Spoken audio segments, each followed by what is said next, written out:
Hey guys, welcome to my first video. This is the Pacific Sunset Velo end of season Criterium Cat 5 race, so 30 minutes in Ontario, California. This race was set off at 7 a.m. so it was pretty good weather. Sun just came out.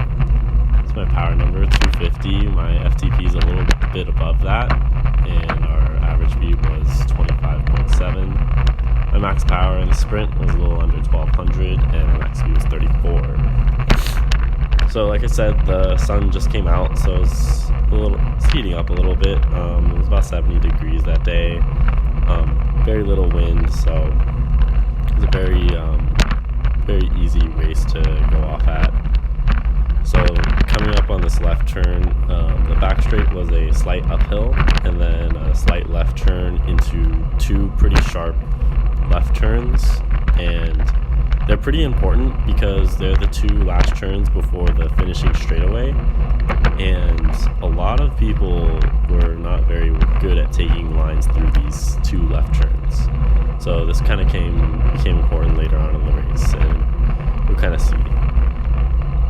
So skipping forward, this is the second lap. It was very clear at this point where we're in a Category 5 race. So a lot of people weren't too motivated to push the pace, see people easing up on the pedals, not pedaling.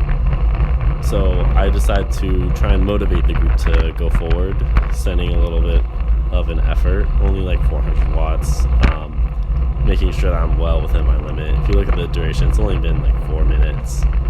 So this is just to make sure that people aren't just letting off the pedals this early into the race. So I stay all the way to the right side here, and I keep turning my head to make sure that they're catching up to me. And so I did motivate some people to push the pace. They get ahead a little bit, but the group just ends up getting kind of strung out. Nothing too special, but at least I did motivate the group to push the pace a little bit more. Cutting ahead here. This is the two left turn corners that I said were important because people took the outside line like that. So I take the inside and I look at my right, and the whole group is there on my right side. So I'm on the inside, and I'm just gonna put a 700 watt effort in just to get a bit of a gap and just kind of punish other people for taking that outside line.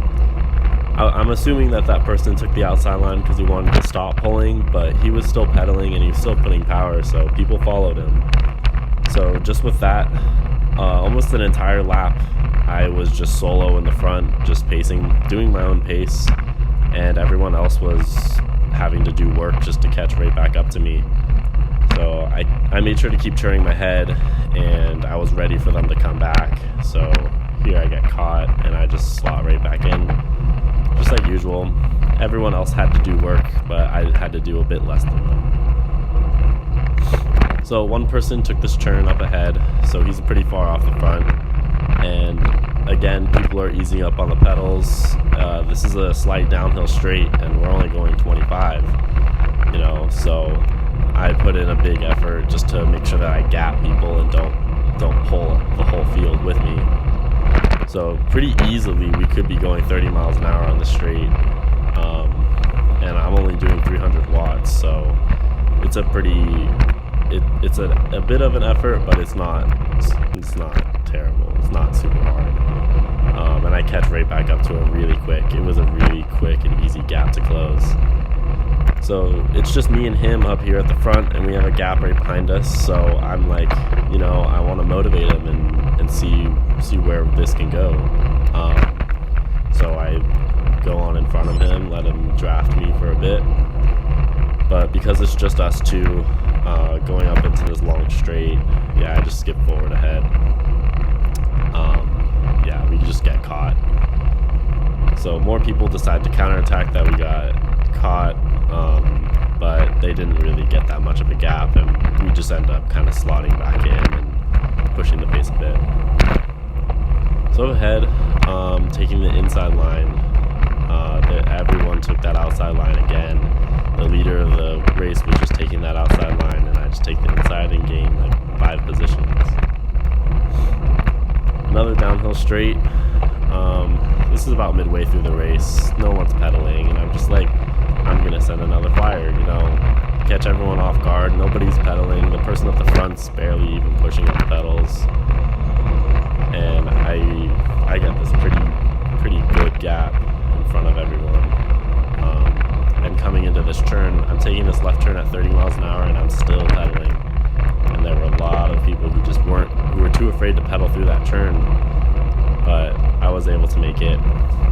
And the group gets strung out. They are chasing me back down, so I get caught, but I just slot right back in. Everyone else had to do work, so this is good. I'm tiring everyone else out. And this guy at the front, he didn't want to pull, so he just goes right up against that curb. It's so close to that curb, man.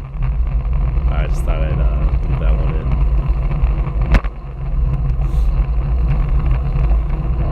So 21 minutes into the race, I think this is about 5 laps to go, and this will be my last attack, because I don't want to attack too late into the race. But again, they did take the inside line that time, but the guy at the front, he's wearing that colored jersey, and if you look back in the video, he's the one that's always at the front. I mean, this race, he was always at the front.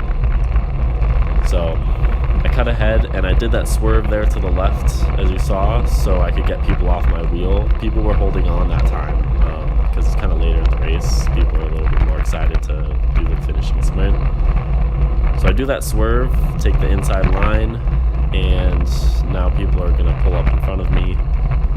Oh yeah, there's the guy with the colored jersey. That attack, actually, he held on. He was dangling off the front of the race all the way until the end, actually. And everyone else is super motivated to start chasing people down. And because I led that last attack, I'm not going to surge. This guy's getting up out of his saddle.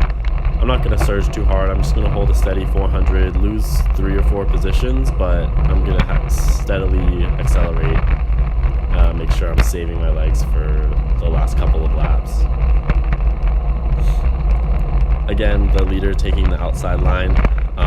I got a little frustrated with that, but you know, I can't really expect everyone to take super efficient lines or whatever. So again, I got 3 or 4 places just from that. So this is 2 laps to go, and the past couple of laps I've been focusing on trying to rest, trying not to surge, trying not to attack or pull anywhere at the front, and always hang on to someone's wheel. My goal is to get in good position for the sprint, so I'm staying in the top 15 people, and it's very strung out. Like, everyone is having to put down some power. So this is the last lap, holding onto people's wheels as hard as I can. So you already know the last 2 turns are the most technical, and I really want to take the inside line, and I don't want to get caught behind anyone because that last finishing straight is a little bit short. So I decided to, after this curve, I decided to open up my sprint. Good 1,000 watts. You can see I pushed right in front of those 5 people. Here's the guy with the colored jersey just dangling off the front, taking a tight inside line. Gets a little bit awkward as I pass. And I take the inside line here, and now it's just the ending stretch. At this point, I hear the crowd just yelling like, "Go, catch him, go!" And my head was down. If I wasted any time turning around and looking, I would lost. So I was just paranoid that someone was right behind me. So I had a gap about a bike's length in front of second place. Felt pretty strong, and it was a good sprint. And I have one more race later on in the day, so good luck to recovering. So thank you for watching my first video and my first victory.